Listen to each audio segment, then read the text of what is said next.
wait a minute. Oh, there's more? Oh, yeah. Another theory suggests that infection got its nickname in the days before antibiotics, when men would treat gonorrhea by slapping their penis against a board or clapping it between two hands to force out the infected discharge. Oh, there you go. Oh, man. I don't even have the clap, and I still do that sometimes. Oh, Jesus. What? You're getting too excited and you're Marissa's shaking the like, table over there. Marissa's like, no. Well, it's the clap. Please stop. Stop now.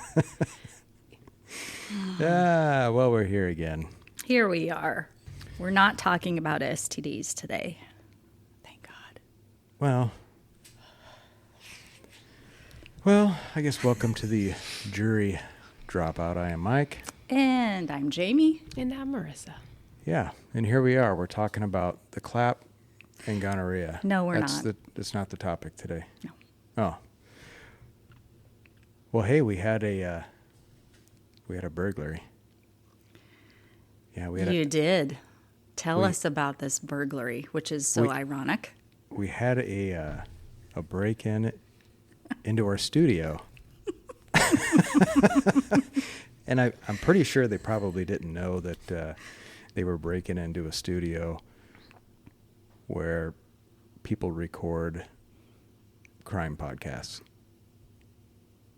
But apparently what happened is Marissa woke up one morning and she sees a video on our Facebook news feed. Is that how that went? Mm-hmm. And it was one of our neighbors. And so there's video of these two guys, clowns, whatever they are, breaking into her garage. One of them's getting into her vehicle, and you can see the other approaching the camera, and then the camera goes dark. So apparently he unplugged the camera. So we saw that, and we thought, well, shit, that's just a couple blocks from our place. So we came out, and we're out in the studio area. Didn't notice anything. The studio's in a garage, by the way. So as I'm walking around the vehicle, I notice a handprint on the side of my pickup. But that was after we had learned that they got into the neighbor's pickup. Oh, yeah, they'd also gotten to the neighbor's pickup just across the street from us. And then we noticed my car. And then we noticed your car. That they had gotten And into your my car was outside? Yes, my car was parked outside. So, anyways, we had to have law enforcement come over, and they dusted for prints, and we didn't notice anything missing. I don't know if they saw our cameras and bailed, not realizing our cameras weren't even on. They saw the mascot of the mannequin in the corner and got spooked. Well, they could have. We need a naked mannequin. Like Herb, what's the name from Fox Hollow? Oh, the guy? Yeah, the guy. He had all the mannequins in his pool house. Oh, creepy. What's his first name? Was it Herb? Herb Baumeister. Herb Baumeister. Fox Hollow Farms. We'll talk about him one of these days. Yeah, we're going to have to do that case. But, so they ended up finding these guys, though. So apparently, the father of one of them recognized the bag. So I just have some advice for future burglars. If you're going to go into a place and you're going to wear all black, and you're going to carry a black bag, make sure on your black bag there isn't a giant Air Jordan emblem. Not sponsored. Pretty identifiable, huh? Yeah. Yeah, Jesus. It's like Burglary 101. And don't wear printed shirts, and I probably shouldn't be giving tips because that's how law enforcement locates people, but so Jesus Christ. I'm guessing you said Dad turned him in. Guessing kids? Well, by kids, young adults. They in their 20s? They quite that old? 18, 19, 20. I don't know. So they live on their own. But the dad did recognize the bag, called law enforcement, said, "Hey, that looks like my kid's bag." Good for that dad. Yeah. And so they were ultimately arrested. I think there was 2 individuals, each of them charged with, I think, 4 felonies.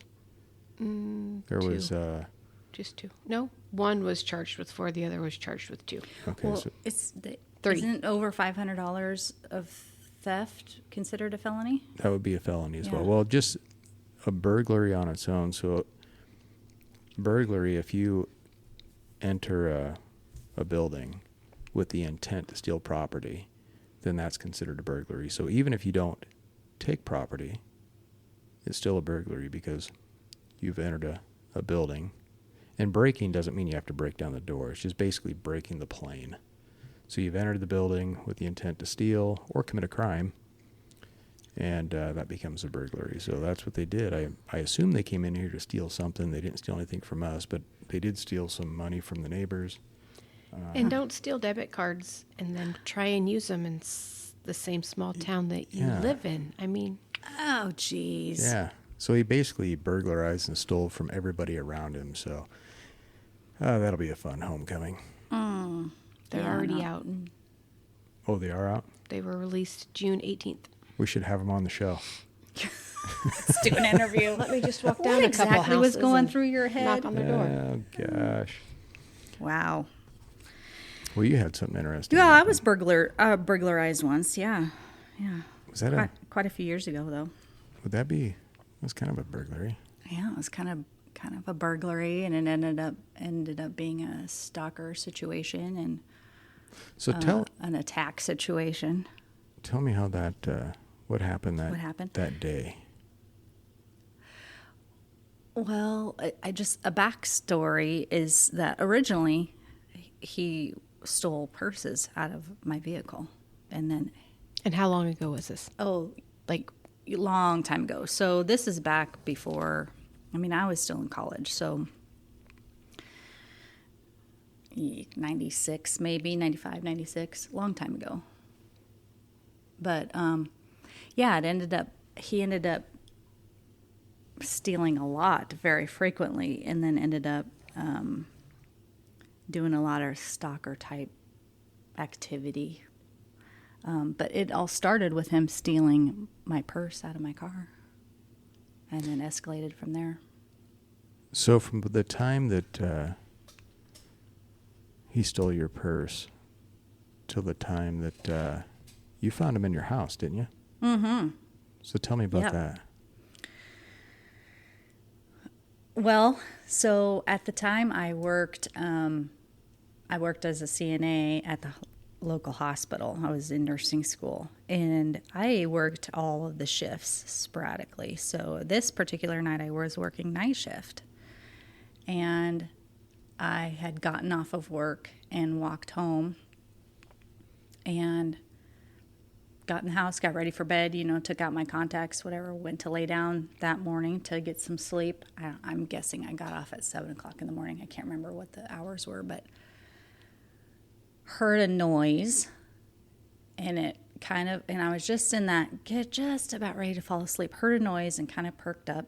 But of course, I'm blind as a bat, so I can't really see anything without my contacts. But I did kind of pop up and perk up. And mind you, I was already very aware of kind of what was going on. And so by hearing this noise, I was already very alert and kind of assuming what was going on. I hopped up out of bed, and as I hopped out of bed and went to the doorway, I was met with a blanket that he threw over my head, and kind of tried to wrestle around. And then I got the blanket off and heard him running through the house, through the hallway to the back utility room, and I chased him. Before I chased him, I grabbed the cordless phone and dialed 911, and then took off after him.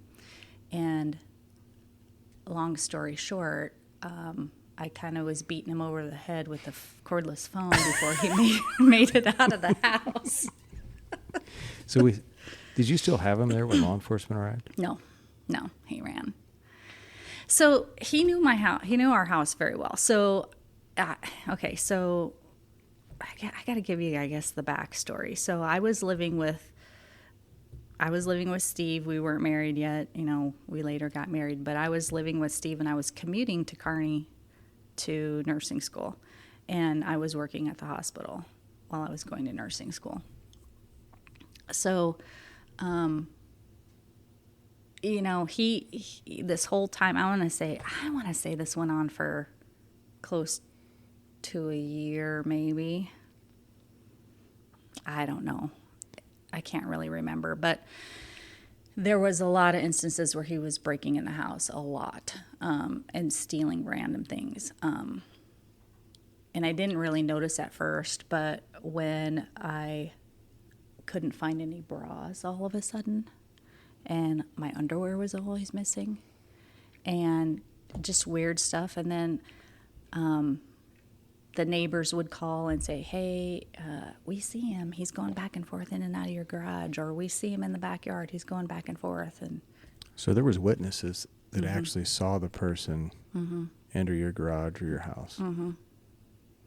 And I had called police and complained.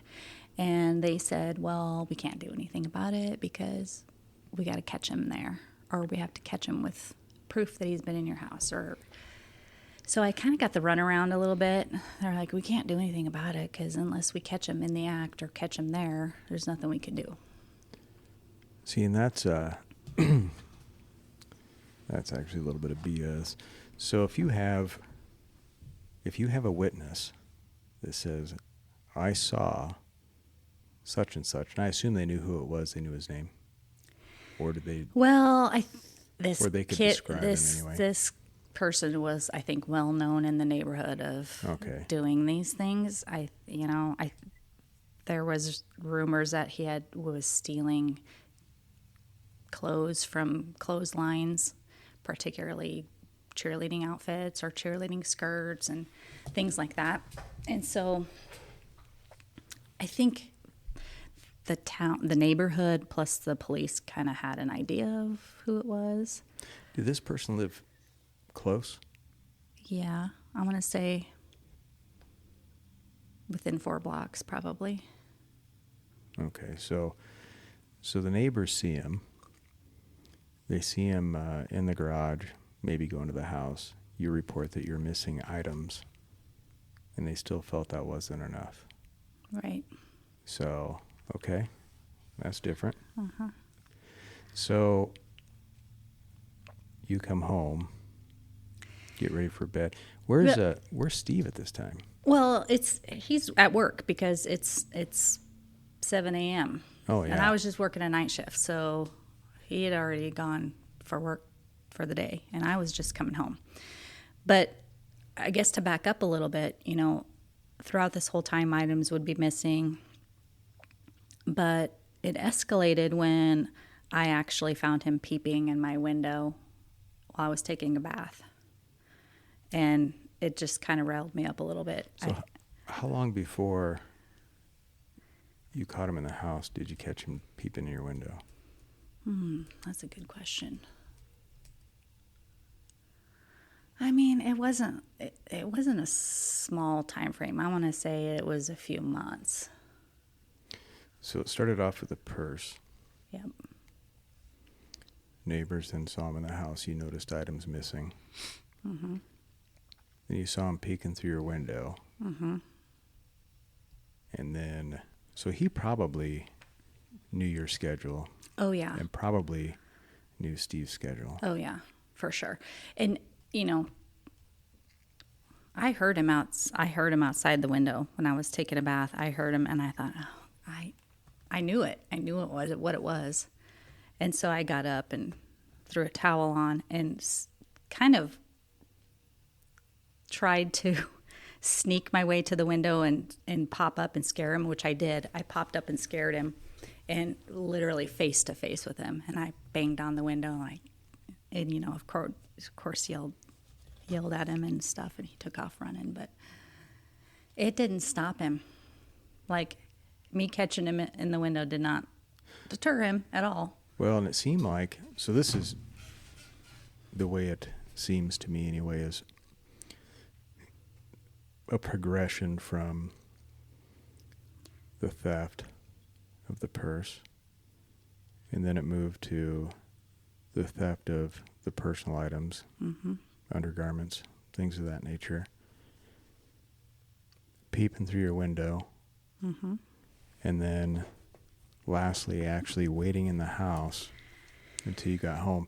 I when you first started describing it, I thought, well, maybe he was just stealing more items and you caught him by surprise. However, when you had gone to bed, that would have been a good opportunity for him to bail, but he didn't. He stuck around, and then you get up and you move. Were you in the bedroom when he threw the towel?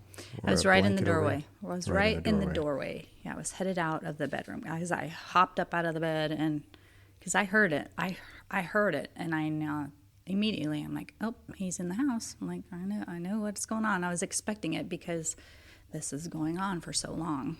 So that was, that would be he was attempting a sexual assault, I'm guessing. Sure. Is where it was going. Sure. And instead, he just got his ass kicked. So to elaborate a little bit on that story, so he throws a blanket over my head, and I'm kind of fighting with him and wrestling with him. Of course, I got a blanket over my head, but I'm still, like, trying to kick the crap out of this kid. But so anyway, I got the blanket off. He takes off running. We had a very long hallway in our house. So the hallway is really long, and then at the end of the hallway, we had a utility room. I ran the opposite way to grab the cordless phone, dialed 911. I heard him in that utility room. At the time, we had gotten a new dryer. The old dryer was sitting in front of the back door. So that back door, we really couldn't use it because the dryer was right there. So I heard him trying to move that dryer to get out this back door. And in the back of my mind, I'm thinking, oh, the police can't do anything because they can't catch him in the house. So I thought to myself, oh, no, buddy, you're not going anywhere. So I took after him into the utility room, and I was going to kick his butt because I was pissed. So I got to the utility room, and he kind of met me at that doorway, and we're kind of fighting each other again. He's, at this point, I don't know who's doing what, kicking and throwing punches and whatnot. He gets past me and runs back the opposite way down the hallway towards our living room. There's also a back door in that living room too. So he took off, and I, of course, chased him down the hallway to the living room back door, and he's opening it, and it's a big steel door. It's like it's not like a regular house door. It's a heavy door. He opens it, and I slam it shut. And he's opened it again. We're continuing fighting with each other, and 911 operators on the phone still. And I'm taking this cordless cell phone, and I whacked him on the head with this cell phone. And, he's hitting me and whatnot. And he finally pushes me out of the way and gets out the door. And I'm like, shit. There he goes. And, he takes off running. Was he wearing, I assume he's wearing clothes, but. Yeah, I don't even know. Well, I remember, I'm blind because I have no contacts in. And I'm telling you, I'm blind. I have like a -8 prescription. This is before I had LASIK. So I'm freaking blind when it comes to taking my contacts out. So I'm doing all this. Can't really see shit. Anyway. So 911 operator's still on the phone. And so I don't think she's ever heard anything like this in her life, and she's scared shitless, and so the cops get there. Well, in the meantime, I look down, and there's his glasses. I had knocked his glasses off. And his glasses had his name engraved in the frame.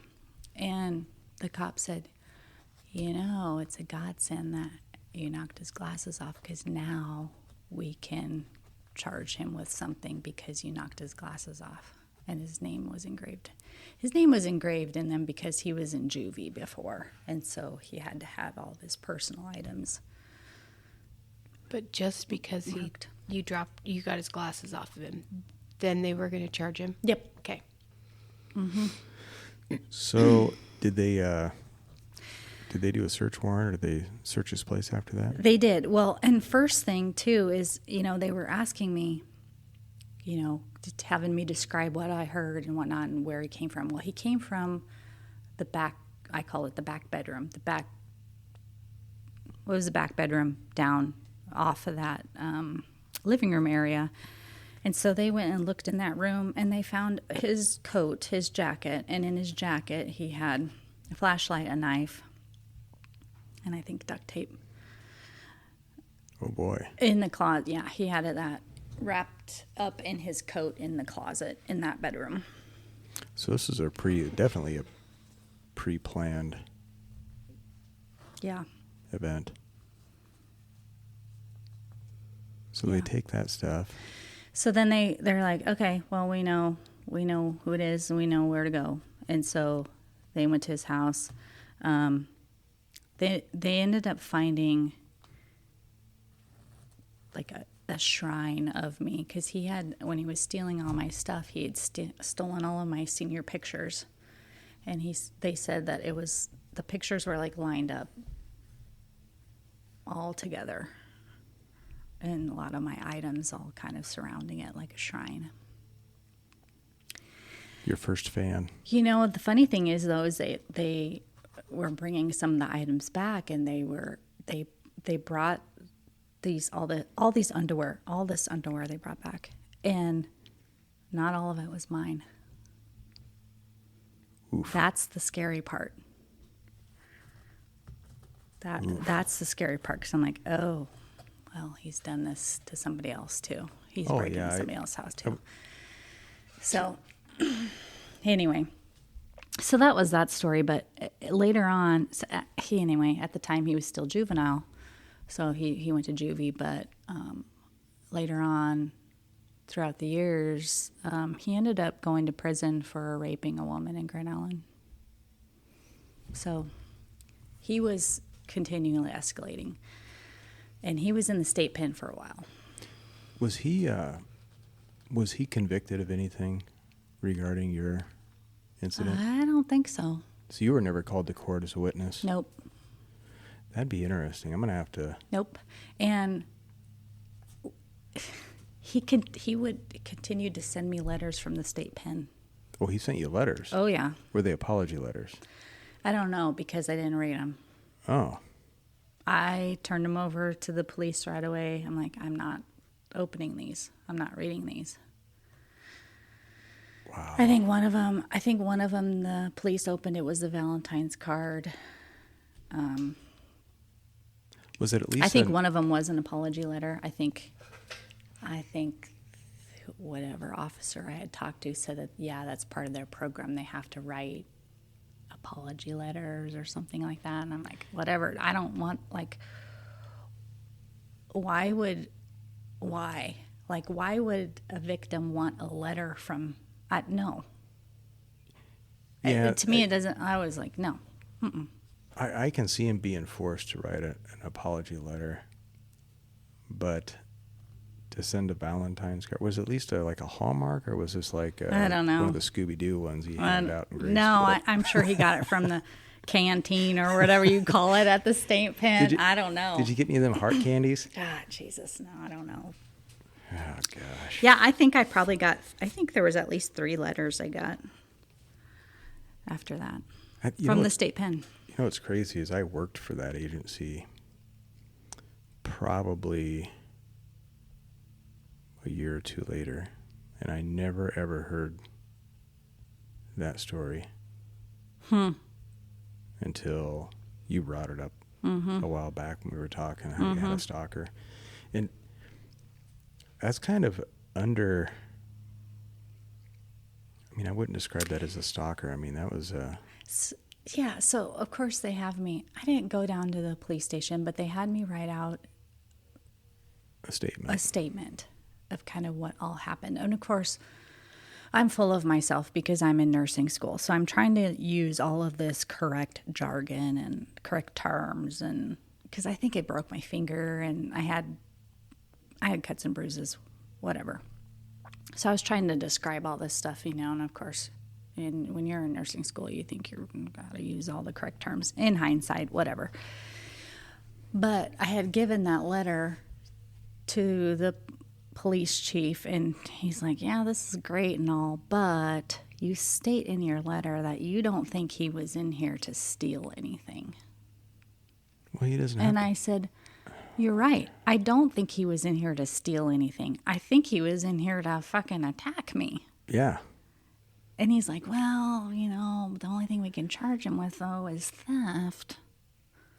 Well, I maybe. thought that was so weird because he's like, well, your letter's good and all, but it's useless to us because you put in this letter that you don't think he was in here to steal anything. And I'm like, That's. So they probably really You found a flashlight and a knife in duct his tape. pocket, and you don't, what? I could come up with a whole list of charges. So I thought that was weird, and I'm like, Burglary, okay. assault, attempted sexual assault. So did they ever interview this kid? Was that the first time he was in your house, or? oh, that was not the first time it was. Well, I no, mean, he was because in he my had house for months and months, just her stealing property. stuff. Yeah, but he ended up going to juvie after that. Now, they never really followed up with me to let me know what was going on. It was just weird. It's just weird. Wow. I mean, it was, and I think that's why it was kind of always poo-pooed, I think, and I think that's why I'm so nonchalant about it when I would always tell the story. Well, if that I don't happened know. today, I mean, and I don't know if this is because we're talking back in the 90s in a small town where nothing ever happened. Where, Right. You're in law enforcement anyway, that if you found, somebody with a pot pipe and a little bit of weed, you thought you just arrested Pablo Escobar. Yeah. I mean, you wanted your picture in the paper. Yeah. But you would think that back then, if that happened, I would have thrown his ass in jail. It would have been bad. Their excuse was he was a juvenile. He was 17, I think. I wouldn't have cared. So that was their excuse. It just makes you wonder, did they not really want to they don't really want to do anything, I don't think. Let's send them to juvie and call it good. Well, the bad thing is you let somebody like that run around free, and what's to say they don't try it again, or let's say they don't to the same person or to somebody else. Well, and that's my point, is that later on he goes to the state pen for raping a woman in Grand Island. Yeah. Well, he obviously escalated. Yeah. Apparently he's got a problem. Yeah. Crazy. I was telling my daughter the story. She's like, is that really true? Yeah, it's really true. She's telling her friends all about it. Like, I can't believe that happened. Oh, Yeah. yeah. Well, worse has Yeah. happened in that town since. And probably worse had happened in that town before. It makes you wonder, when stuff like that doesn't get handled properly, how many things like that had already happened that weren't handled properly. Mm-hmm. And it's really it's shocking that nobody was raped or, who knows, maybe even killed prior to or even after that. If they kind of, blow it off. I don't know how else to Yeah. put it. That's a blow off. And so I didn't grow to school in this town, so I was not aware of who this person was, but evidently he was. Well, you're where now? Yeah. Well, you were then. He was kind of known to be weird. Yeah. Well, I wouldn't say I knew this individual, but I was aware of who he was. So he was, I was probably 19 or 20. Okay. So how, you know who he is? How far or how many years apart were you? Well, I'm the same age as you, so He was obviously younger. yeah, he would have been younger. And I would have known his family. We're not talking a big town, so the town where this happened, would have only been 2,500 people. Right. So not very big. I mean, pretty much everybody knows everybody. But he would have been a little young for me to, I mean, we wouldn't have been in the same class by any means, but he might have been in one of my brother's classes.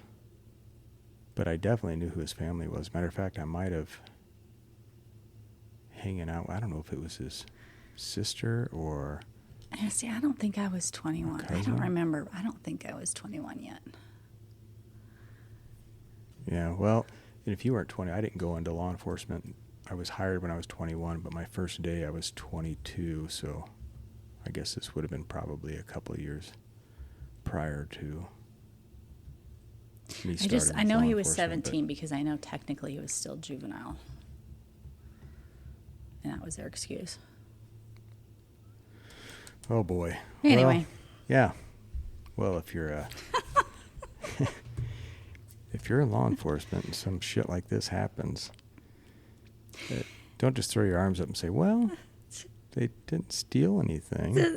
The cop said, we're just lucky it was you. We're just lucky it was you that it happened to, because anybody else would have been raped, but you are were 6'6". You're strong enough, You big would enough have given. to kick the shit out of him. They would have given them so much work to do. Well, yeah, I grew up with 3 older brothers. Was athletic.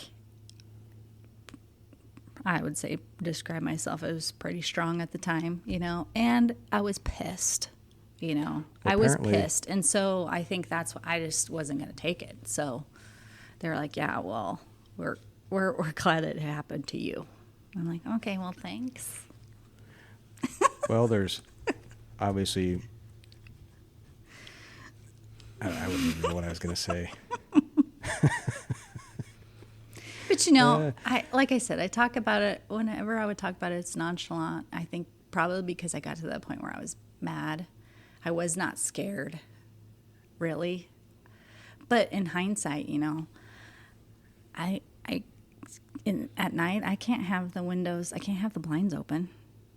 Like, it's weird stuff like that where I always feel like somebody's watching me. I always am very aware of that kind of thing. See, now I keep my blinds closed, not because don't want people peeking in, but I don't want them to have to see it.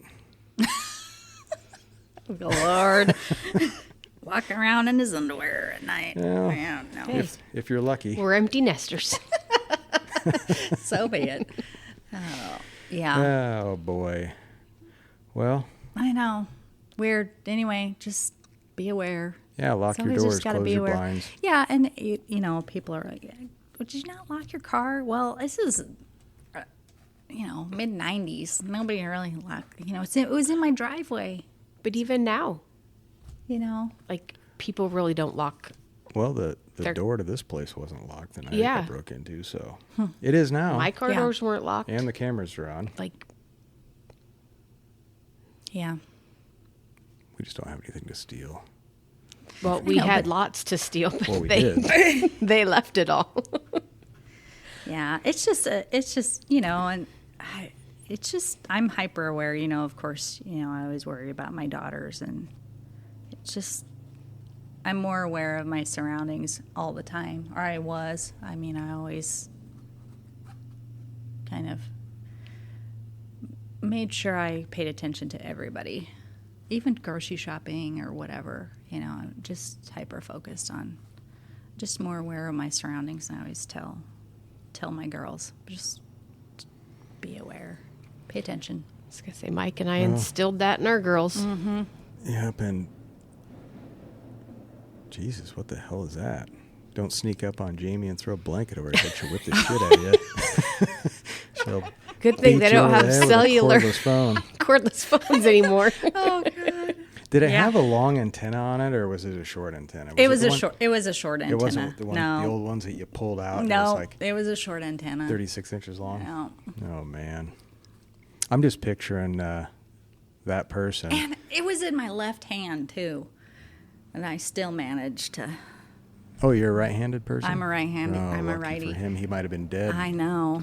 I know. I'm going to use his first name. There's obviously more fire in a pissed off Jamie than there is a horny Steven. More fight. Oh, God. Oh, God. Anyways. Yeah, I don't know where he's at or where he ended up. I think he was in the state pen for a while. Could probably look him up. Yeah. Huh. I'll have to do that. Well, You have to do that. Would he have to? Probably still has to register as a sex offender, correct? Well, I would think so. Well, yeah, because he would have a lifetime. Because of the Grand Island incident. Yeah. It's just going to... Yeah, you can look him up by name. I don't think you have to look him up by town.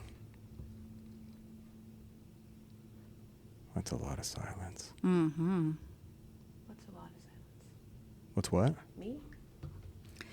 I don't know. Anyway. Well, So that's that. never happened again, though, huh? Nope.